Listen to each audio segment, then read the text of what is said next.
All right, everybody. I hope everybody's doing great. Here we are talking about our new topic, our last of the three monotheistic religions. We first had Judaism, and then we had the Christians, and now we're having the last of the three monotheistic religions, that is Islam. And so here we are with the rise of Islam, looking at their crescent moon and star. That's their main symbol.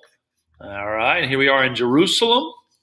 And I hope this is going to be fun and amazing for you guys. Let's just get in right into it without stopping. This should be good. Okay. Have your notes ready. Here, you have your notes ready.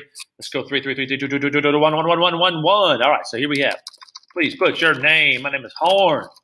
Big Horn. All right, here we go. So the rise of Islam.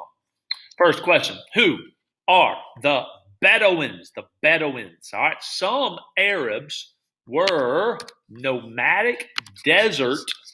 All right, what they did here, they were herders. Nomadic desert herders. I mean, they moved around to find their food with their animals. All right, to water and graze their camels, goats, and sheep. They went from oasis to oasis. It's where water would be just, basically out in the middle of the desert, just popping up out of the ground. They were called, all right, what's the word that's sitting right there next to it? Bedouin. These people are called Bedouin. Now, give you a little idea of what Bedouin may look like. If you look right here from Star Wars. Remember the sand people in Star Wars, if you saw the movie? Those were Bedouin. They lived out in the desert, moved around, trying to find their food. Tough people. All right, here we go. So Bedouins, they lived in tents and ate dried fruits and nuts so they can carry it around. They drank the milk of their animals. Rarely would they eat meat. And guess why? Their animals were much too valuable. They're just a little bit too valuable to be killing them for meat to use as food. All right, that's a little bit about Bedouin. Next question. What was the relationship between trade and towns? That's spelled wrong there. What is the relationship between relationship and town or trade? All right, so here we go. Many Arabs lived in villages where what did they do? They farmed or they raised animals. These villages were near oases or in the mountain valleys. Some of the villagers were merchants who transported goods across the desert. Okay, that would be tough. To fend off attackers from these Bedouins, many traveled in caravans or in groups of traveling merchants and animals. By about 500, Arabian merchants handled most trade between, what's that continent or that subcontinent? It looks like a kite. Between India and the Mediterranean Sea. As their trade grew, Arab merchants founded towns along the trade routes in Arabia. So, what is the city you should think of when you think of Islam? Mecca began the largest and richest of them all. So Mecca became the largest and richest of all the cities along the trade routes. It was a crossroads for merchants, and it was also an important, what? Not just a trade city, but a religious city. All right, a religious site. The holiest place in Arabia was in this city. In the middle of Mecca was what was called the Kaaba. All right, let me show you the Kaaba real quick. Now, look, check it out. This is pretty cool. The Kaaba, there we go. Where's it at? Right here. All right, the Kaaba. Look, it's a big square right here. There's actually a big meteorite and other things in there. It's kind of secret. You can see all the people flocking to see the Kaaba. Even today, it's a special place. All right, so it's a low square building surrounded by statues of gods. Arabs believed that the great stone inside the Kaaba was from heaven. That's right, heaven. Pilgrims, people who travel to the holy place, flocked to, what do? They flocked to see the Kaaba. All right, Arabians worshipped, many gods, but the most important was Allah. Now, Allah was considered to be the creator, so Allah existed. Now, What was Muhammad's message? Here we go. Let's start talking about the guy who's going to start Islam. In about, the year is 570, a man named Muhammad was born in Mecca. He's an orphan. He was raised by his uncle. And as a teenager, he worked in the trusted job of a caravan leader and eventually became a successful, trader or a merchant. He married and had children. Despite his successes, Muhammad was, we'll make it easy, I said dissatisfied, but was not a happy person.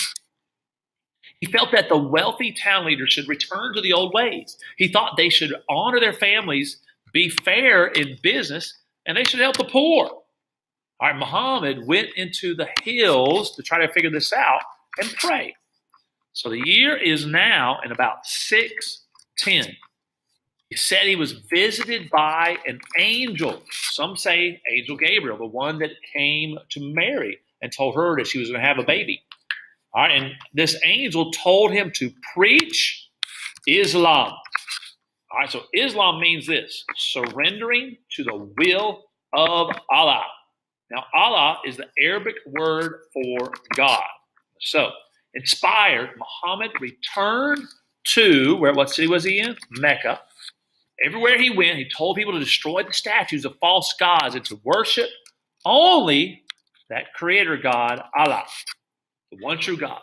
Muhammad also preached that all people were, what did he preach? All people were equal, and that the rich should share their goods. So the poor people said, hey, like this. In Mecca, where most people lived humbly, this vision of a just society was very powerful. Muhammad was saying that wealth was not as important as leading a good life. When the day of judgment arrived, he said God would reward the good and punish the evildoers. Next question. So, what opposition was there to Islam? Slowly, Muhammad convinced people that his message was true. It took a while, but people started believing. At first, only his family and friends became Muslims or followers of Islam. Soon, however, many of the poor were attracted to his message that goods should be shared. Wealthy merchants and religious leaders did not like Muhammad's message. They thought he was trying to take away their power. It made his life difficult, and they beat and tortured his followers. And in 622, Muhammad and his followers, they got sick and tired of it, and they just left Mecca. They moved north to a town called Yathrib. Okay? Later, it will be called Medina. I'm spelling it wrong. Medina. Okay, and I'll call it that the rest of the time. The journey became known as the Hijra. The Hijra. That's the first journey you have to know. Hijra. He went from Mecca to Yathrib or Medina on the Hijra. Later, Muslims made the year 622 the first year in a new calendar. Okay? Yathrib welcomed Muhammad and his followers. All right, the city was renamed. What do we call it? All right, we just said it. Medina, Medina, which means the city of the prophet. There we go, the city of the prophet. Now, let me share with you before, don't go away. Look at this map here. Here is the map of Mecca, Medina. Here's Egypt. Kind of shows you where everything is. Jerusalem. Let me scoot in a little bit more. So, this is where Muhammad was born in Mecca, and he goes to Medina on the Hijra. Later on, there'll be another journey that you'll have to learn about. So, anything else I want to show you? There's the Kaaba inside of Mecca, and there's your Bedouin. All right, guys. I hope this was good. Let's see. We'll spend a little more time here. Let's look up. Let's zoom in right here. Let's look at some different pictures of it. There's Medina. Yeah, all right, look at it. There's another picture of it. Mecca, Medina, Jerusalem, Egypt. Give you an idea of what's going on here. This shows you Google Earth version. This is what the terrain would look like. See the little terrain near the water. See the desert. This is where all your Bedouin would be as they traded. So again,